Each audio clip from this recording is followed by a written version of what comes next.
I'll never forget the sound of that knock. 3 sharp raps on my apartment door at exactly midnight on a Tuesday. Not the casual knock of a neighbour or the confident bang of a delivery person. This was desperate, urgent, the kind of knock that makes your heart stop before your brain catches up. I was in my pajamas about to brush my teeth when I heard it. My first thought was maybe someone had the wrong apartment. My second thought died the moment I opened that door. Claire stood in my hallway swaying like she might collapse any second. But it wasn't just that she was there unannounced at midnight. It was her face. Her left eye was swollen shut, the skin around it a deep purple that was already turning black. Her bottom lip was split and crusted with dried blood. But the worst part, the part that made my stomach drop to my feet, were the bruises on her neck. Dark, fingerprint-shaped marks wrapped around her throat like some horrible necklace, showing exactly where someone's hands had been, where someone had squeezed. "Amber," she whispered, and her voice was so broken, so small. Then her knees gave out. I caught her before she hit the ground, pulled her inside, slammed the door shut. My hands were shaking as I guided her to my couch. She was trembling all over, making these tiny gasping sounds like she couldn't quite remember how to breathe properly. Who did this? I already knew. I'd known for months that something was wrong, but Claire had been so good at hiding it, at making excuses. "Claire, who did this to you?" she just cried. Deep, horrible sobs that shook her whole body. Let me back up. Let me tell you how we got here. Because this didn't happen overnight. Nothing this terrible ever does. Claire and I are twins. Identical. 28 years old, born 7 minutes apart, which I never let her forget, because those 7 minutes make me the older sister. Growing up, people couldn't tell us apart.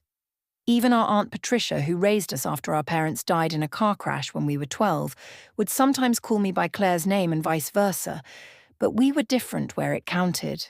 I was always the loud one, the fighter, the girl who got detention for punching Tommy Richards in 8th grade after he pulled Claire's hair. Claire was softer, kinder. She saw the good in everyone, believed people could change, wanted to help and fix and heal. I became a kickboxing instructor. She became a kindergarten teacher. Perfect, right? Each of us doing exactly what fit our personalities. Then, 4 years ago, Claire met Brandon Morrison at some charity event her school hosted. He was 32, successful, came from money. Real estate developer with a nice smile and perfect manners. He donated a huge amount to the school and asked Claire out the same day. I met him at their 3rd date. Claire brought him to family dinner at Aunt Patricia's house, and I knew immediately something was off. I couldn't put my finger on it exactly. He said all the right things, complimented Aunt Patricia's cooking, asked me about my gym. But there was something in his eyes when he looked at Claire, something possessive, like she was a thing he'd acquired rather than a person he loved. I told Claire my concerns the next day. Big mistake. She got defensive, said I was being overprotective, that I didn't like seeing her happy. We fought, really fought, for the first time in our lives. She stopped calling as much after that. They got married 10 months later. "Quick," Brandon said, "because when you know, you know." The wedding was beautiful and expensive and felt wrong to me the entire time. I was maid of honor, stood right next to my sister, and watched her marry a man who had somehow, in less than a year, convinced her to quit her teaching job, move to his house in the suburbs, and cut back on unnecessary commitments, like our weekly sister lunches. After the wedding, I saw less and less of Claire. Phone calls became shorter. Visits stopped happening. There were always excuses. Brandon had work events she needed to attend. They were renovating the house. She wasn't feeling well. She was busy. But I'm her twin. We've always had this connection, this sense of each other. And I could feel something was wrong even when Claire smiled and said everything was perfect. The warning signs were small at first. Claire wearing long sleeves in July, cancelling plans at the last minute, that hollow look in her eyes when she thought no one was watching. The way she'd flinch if someone moved too quickly near her. How she started asking permission for things, saying Brandon thinks and Brandon says instead of having her own opinions. 6 months ago, I showed up at her house unannounced. Brandon answered the door, blocked it with his body, said Claire was sleeping and maybe I should call first next time. His smile never reached his eyes. I never got past that doorway. 3 months ago, I saw Claire at the grocery store. I hugged her and she winced. I pulled back, asked if she was okay, and she laughed it off. Said she'd pulled a muscle at the gym. But Claire didn't go to the gym. And when I touched her arm, I felt her flinch away from me. I started calling more. Texting. Trying to find ways to see her. Brandon was always there, always watching, always with some reason why Claire couldn't meet me or talk long. I felt helpless. Frustrated. Scared. Then came that knock at midnight. Now she was on my couch, crying so hard she could barely breathe, and I was getting ice wrapped in a kitchen towel for her face, trying not to shake with rage. "Talk to me," I said quietly, sitting next to her, gently holding the ice against her swollen eye. "Tell me everything." It took almost an hour. The words came out in broken pieces between sobs and long silences. How it started with small things. Brandon criticizing her clothes, her cooking, her friends. Then came the yelling, the controlling, tracking her phone, going through her messages, making rules about where she could go, who she could see, what she could spend money on. Then the pushing started. The grabbing, the slapping, always where people couldn't see. Always with threats about what would happen if she told anyone. Tonight had been the worst. Dinner was cold because Brandon came home late without telling her. He grabbed her, shook her, then his hands found her throat and squeezed. She said she saw darkness closing in, thought this was it. This was how she'd die. Then he let go, threw her against the wall, told her if she ever tried to leave, he'd make sure no one ever found her body. He had connections, money, a lawyer on retainer. Who would believe her? "I believe you," I said, holding my sister while she cried. "And he's going to pay for this." Claire finally fell asleep around 3 in the morning, curled up on my couch under every blanket I owned. I'd cleaned her wounds as gently as I could, given her pain medication, made her tea she barely touched. Now she was still, her breathing finally steady, and I sat in my kitchen in the dark, staring at nothing. Sleep wasn't happening for me. Every time I closed my eyes, I saw those bruises on her neck, those fingerprints. I kept thinking about how close I'd come to losing her, how if Brandon had squeezed just a little longer, just a little harder, my sister would be dead right now. The rage sitting in my chest felt like something alive, something burning and demanding action. But what action? Call the police. Claire had no evidence except the injuries, and Brandon would have his story ready. He'd already proven he was careful, smart. He never hurt her anywhere visible when she had to leave the house. His house probably had security cameras he controlled. His family had money for the best lawyers. Any case would disappear. And Claire would end up right back in that house with a man who'd nearly killed her, only angrier now. More dangerous. I paced my small kitchen, my mind racing through possibilities and discarding them just as fast. Then I caught my reflection in the microwave door. Saw my face. Claire's face. Our identical face. The idea hit me like lightning. We were identical twins. Our own aunt mixed us up sometimes when we were kids. Same height, same build, same voice when we tried. What if we switched places?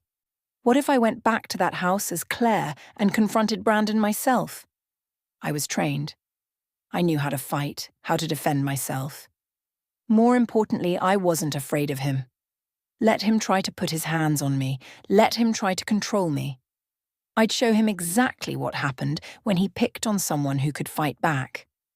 The more I thought about it, the more sense it made. Claire was too scared to go to the police, too traumatized to face him again. But I could do this. I could get evidence, catch him in the act, record him confessing. Something concrete that his lawyers couldn't make disappear. When Claire woke up around noon, I told her my plan. "Absolutely not." She sat up too fast, winced at the pain. Amber, no, you don't understand what he's like. He's not just violent, he's smart. He watches everything. He'll know. He won't know. Claire, we're identical. We've fooled people our entire lives. This is different, this is dangerous. Her hands were shaking. If he figures it out, if something goes wrong, he could hurt you. He could kill you. Then I'll make sure he doesn't figure it out. I sat next to her, took her hands. Listen to me. You can't go back there. And if you just disappear, he'll come looking. He'll make trouble. But if I go back as you, if I'm inside that house, I can get proof. Real proof that will put him away. You don't know what it's like, she whispered. Living with him. Walking on eggshells every second, never knowing what will set him off. The rules, Amber. He has so many rules. Then teach me. Teach me the rules. Teach me how to be you in that house. We have time. She stared at me for a long moment, and I could see her brain working through the fear, trying to find holes in the plan. Finally, she asked, "Where would I go? If you're pretending to be me, I can't just stay here." "Aunt Patricia's place. 2 hours away. Brandon doesn't go there. You'll be safe." Claire closed her eyes. When she opened them again, something had changed. Some tiny spark of hope I hadn't seen in months. "You really think this could work?" "I know it will work. Trust me." We spent the next 2 days preparing, and with every hour, I understood more about the prison my sister had been living in. Claire taught me everything. How Brandon liked his coffee, exactly 6:30 in the morning, 2 sugars, cream heated for 20 seconds in the microwave. How dinner had to be ready at precisely 6:30 in the evening, not 6:25, not 6:35. How she wasn't allowed to password protect her phone. How she had to ask permission before spending money, even grocery money. How certain friends were allowed, and others weren't. She showed me the layout of the house, the security system Brandon controlled from his phone, where he kept important documents, his schedule, his moods, his triggers. "Don't contradict him," Claire said. "Even if he's wrong, even if he's being ridiculous. Don't argue. Just apologize and agree. It's easier that way." "That's not living, Claire, that's surviving." "I know," her voice was so quiet, "but that's all I've been doing for 2 years. Just surviving." She taught me her mannerisms, how she'd started making herself smaller, keeping her eyes down, her voice soft, how she moved carefully through the house, trying not to make noise, how she flinched at sudden movements now, something she never used to do. I practiced until my jaw hurt from keeping my voice gentle instead of strong, until I could walk like I was trying not to take up space, until I could look at the ground instead of meeting eyes directly. We worked on my hair. Claire's was shorter now, a bob instead of my long ponytail. She cut mine to match, and I barely recognized myself in the mirror. I looked like her. Soft. Afraid. Breakable. Claire showed me the makeup she used to cover bruises, foundation 3 shades too heavy, concealer, powder. She'd gotten good at it. Too good. How many times had she hidden his violence from the world? She gave me her wedding ring. I slipped it on and felt sick. This ring was supposed to mean love and partnership. Instead, it had become a shackle. On the second night, Claire pulled out a small box from her purse. Inside was $3,000 in cash, hidden in 20s and 50s. "My escape money," she explained. "I've been saving for 8 months, taking $20 here and there from grocery money. Brandon never checks receipts that carefully. I was going to run. I just never found the courage." "You found the courage to come to me," I said. "That took everything you had."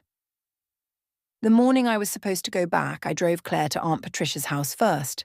Our aunt didn't ask many questions, just pulled Claire into a tight hug and promised to keep her safe. The relief on Claire's face when she realized she didn't have to go back to that house almost broke me. Now I was alone in Claire's car, driving toward the Morrison house. My hands gripped the steering wheel tight enough to hurt. In the driveway, I could see Brandon's black Mercedes. He was home early. I took a deep breath, checked my face in the mirror one more time. Soft expression, scared eyes, submissive posture.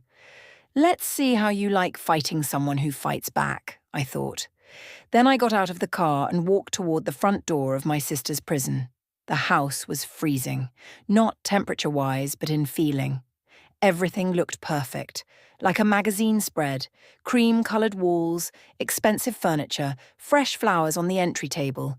But there was no warmth, no personality, no life. I set my purse down carefully where Claire said it belonged.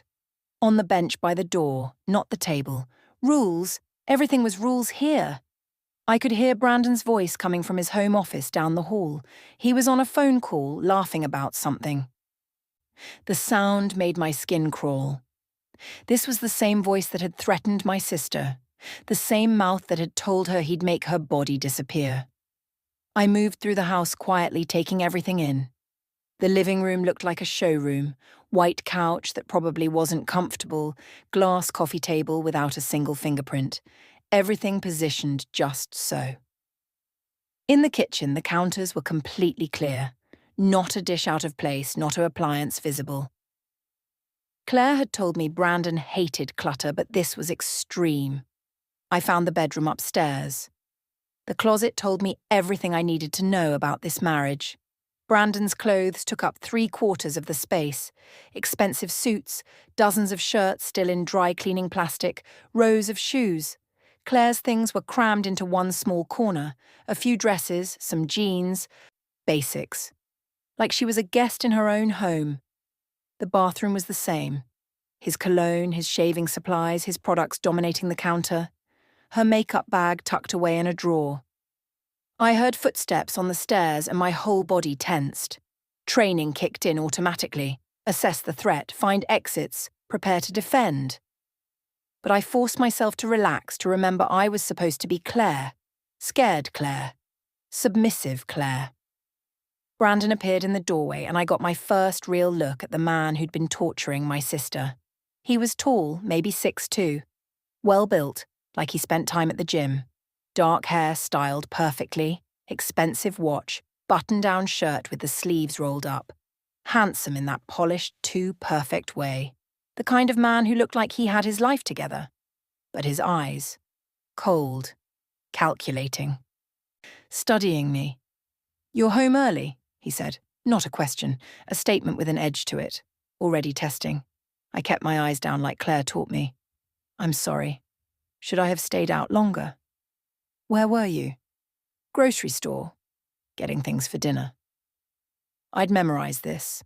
Claire had gone shopping yesterday before coming to my apartment. The groceries were still in my fridge, but Brandon wouldn't know that. He stared at me for a long moment. I could feel his gaze like something physical, searching for anything wrong or out of place. My heart was pounding, but I kept my face neutral, scared but trying to please. That's what he expected. "Fine," he finally said. "I have more calls. Dinner at 6:30. "Of course. What would you like?"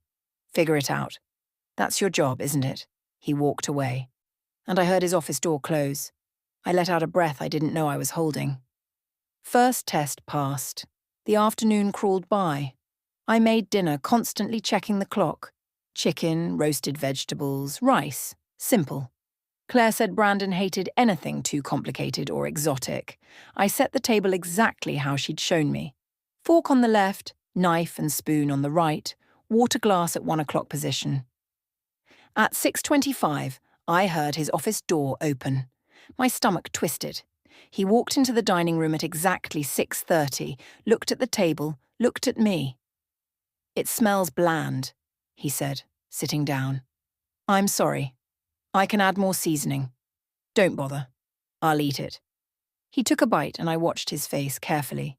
He chewed slowly, deliberately. "It's dry.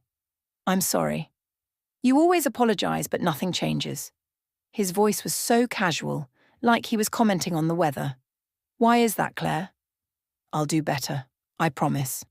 He ate in silence for a while and I barely touched my food. My appetite was gone. Every nerve in my body was screaming at me that I was in danger, sitting across from a predator.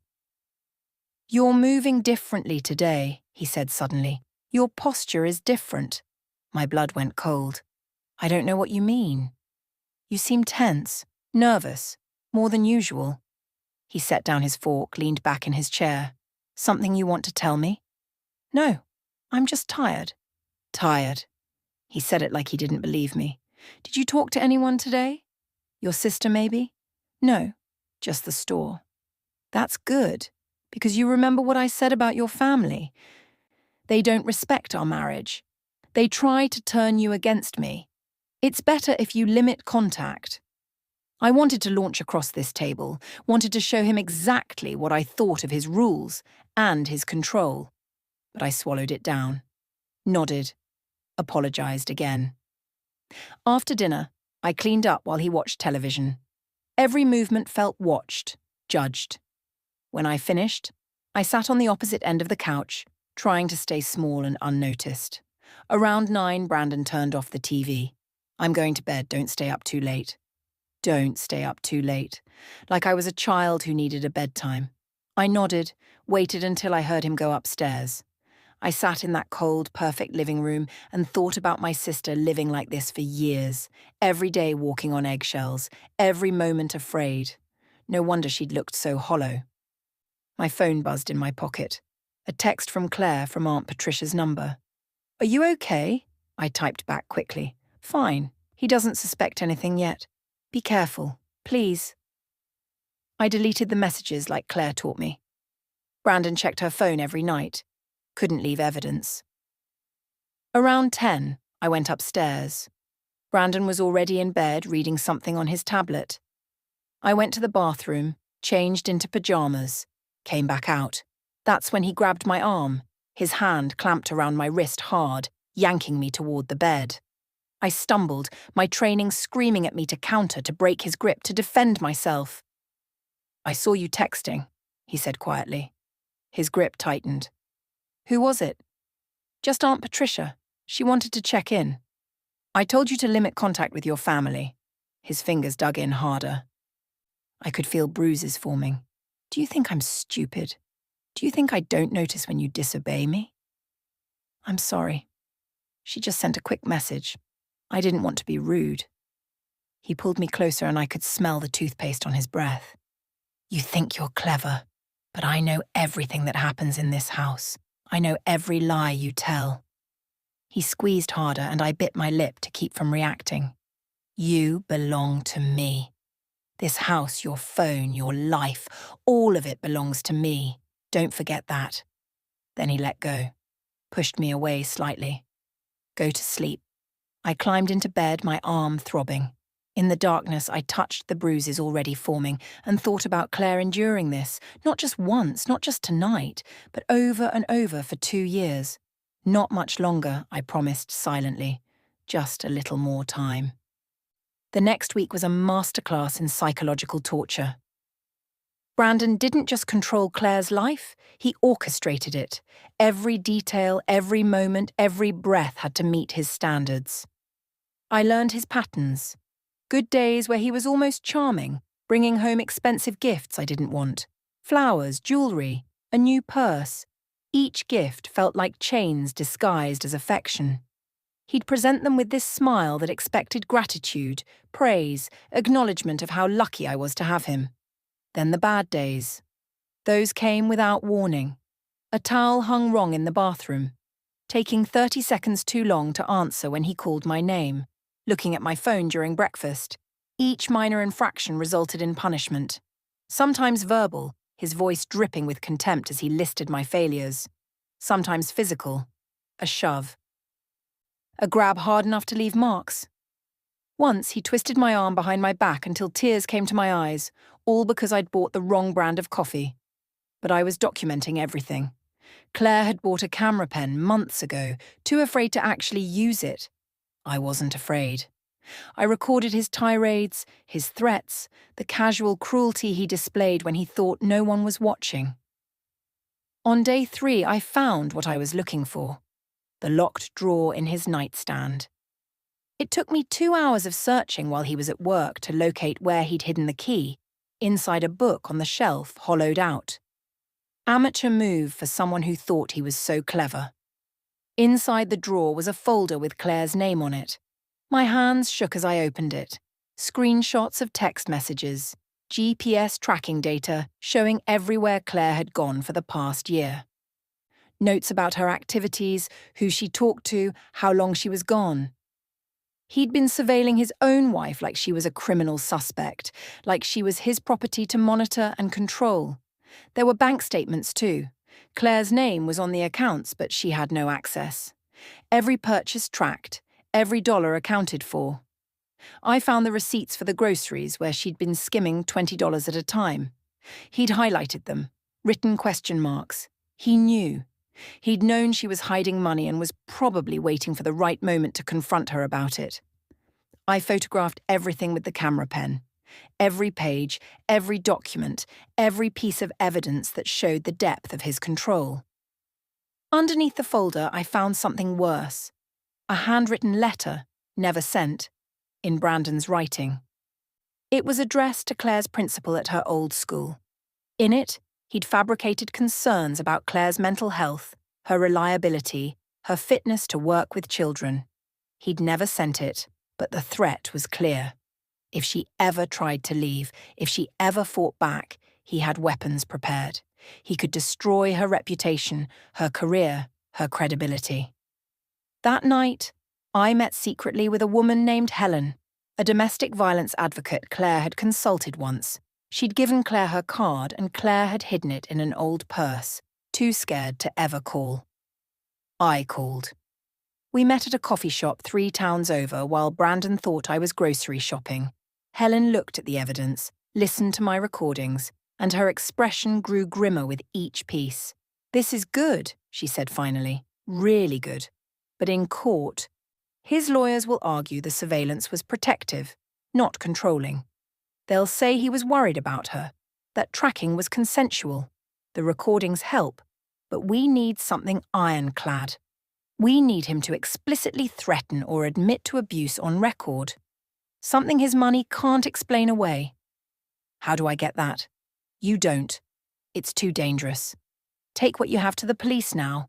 Get a restraining order. Get your sister somewhere safe." But I knew that wasn't enough. Brandon's family had lawyers on retainer. They'd make this messy, expensive, drawn out. Clare would spend years looking over her shoulder, afraid he'd find a way around the system. Afraid he'd make good on his threats. I needed him to confess. To say it out loud where it couldn't be denied. By day 6, I'd found Clare's emergency money. Still hidden in the tampon box where Brandon never looked. $3,000 that represented months of tiny rebellions, little acts of hope that maybe someday she could escape. It broke something in me to realize she'd been planning to run but never found the strength. The patterns continued, Brandon's mood swings, his rules, his constant surveillance. He went through my phone every single night, reading messages, checking call logs, demanding passwords to social media accounts. When Aunt Patricia texted asking how I was doing, Brandon made me delete it in front of him. Forbade any response. "Your family doesn't understand our marriage," he said. "They try to interfere. It's better this way." I smiled, nodded, agreed. And inside, I counted down the hours until this nightmare ended. Day 7 started normally enough. Brandon left for work. I cleaned the house to his standards, prepared dinner, kept myself small and obedient. But when he came home that evening, I could tell something was different. He'd been drinking, not falling down drunk, but enough that his eyes were unfocused, his movements loose. He was looking for a fight. "This place is a mess," he said, even though I'd spent 2 hours cleaning. "I'm sorry, I'll clean more." "You're always sorry." "Sorry doesn't fix anything." He walked through the living room deliberately looking for problems, found a magazine on the coffee table. "What's this doing here?" "I was reading it. I'll put it away." "You were reading." He picked up the magazine, threw it across the room. "While I'm working all day paying for everything, you're sitting around reading magazines." "No. I just took a short break."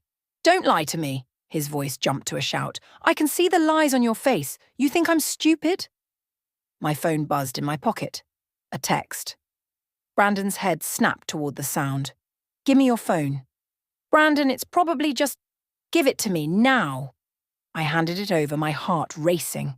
He looked at the screen, his face transformed into something ugly.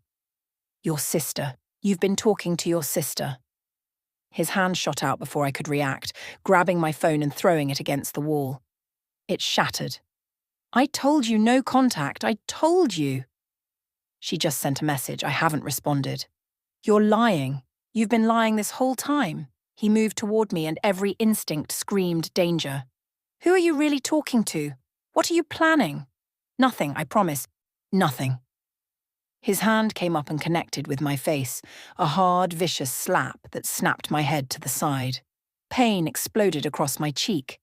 I tasted blood from my split lip. But something happened. Something he didn't expect. I didn't crumple, didn't cry, didn't apologize. I slowly turned my head back to face him. My eyes weren't Claire's frightened ones. They were mine. Cold, furious, done. Wrong twin, I said quietly. Brandon's confusion lasted exactly 1 second, then rage replaced it, and his hand came up for another strike. But this time, I was ready. I blocked his arm, trapped his wrist, and used his own momentum against him. Years of training took over.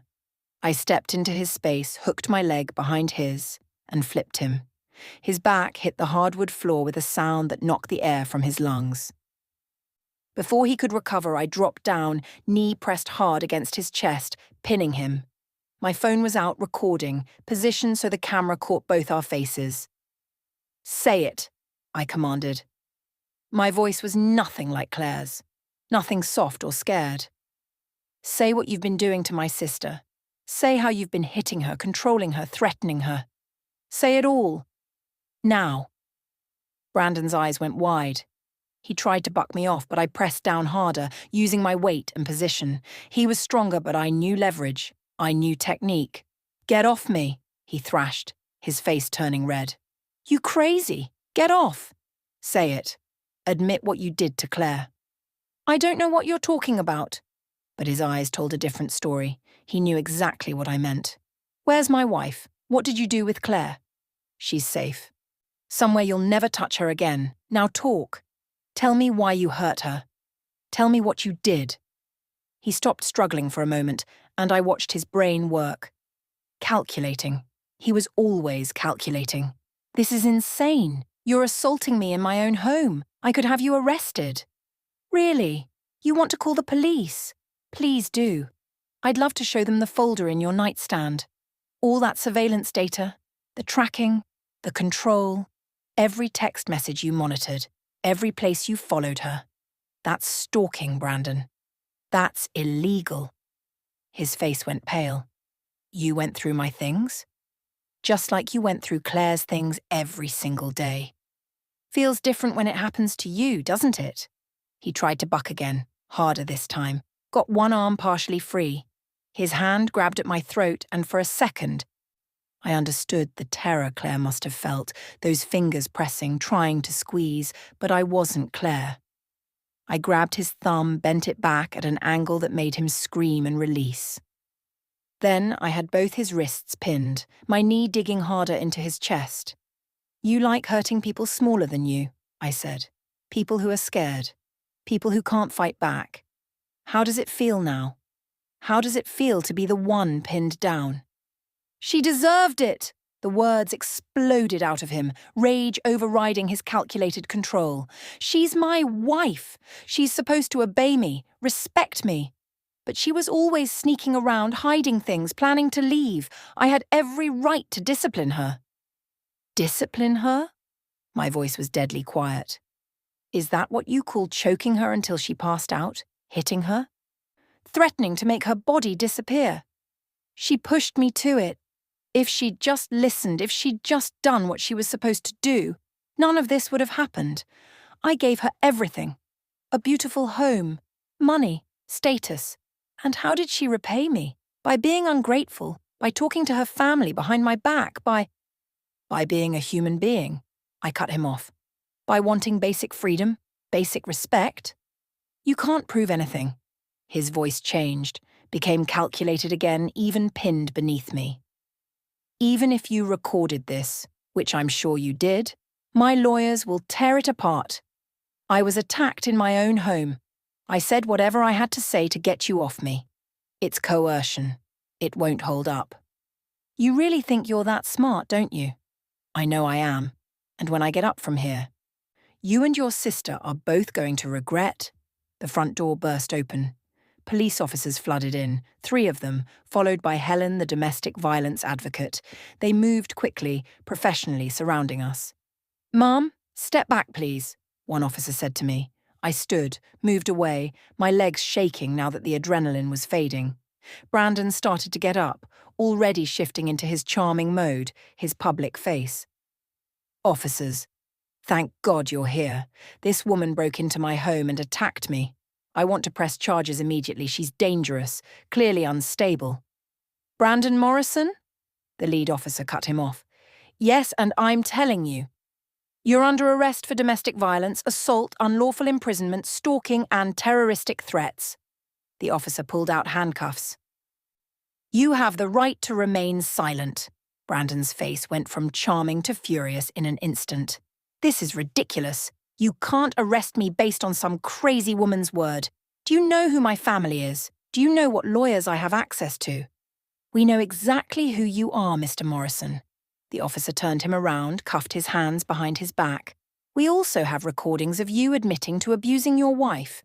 We have documentation of stalking and surveillance. We have medical records your wife just released, showing injuries consistent with repeated assault. And we have multiple witnesses to your threats." "I was coerced. She attacked me. Anything I said was under duress." "The recording will be reviewed by the district attorney. Anything you say now can and will be used against you in court."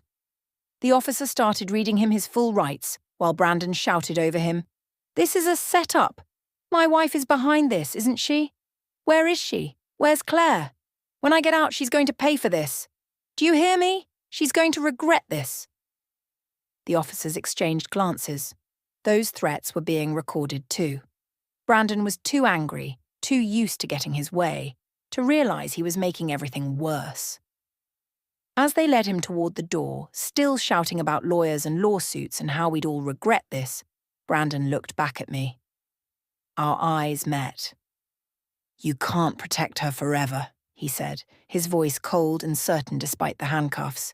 "I'll get out, and when I do—" "When you do, she'll have a restraining order, evidence, and a sister who's not afraid of you," I said. "You picked the wrong family to terrorize."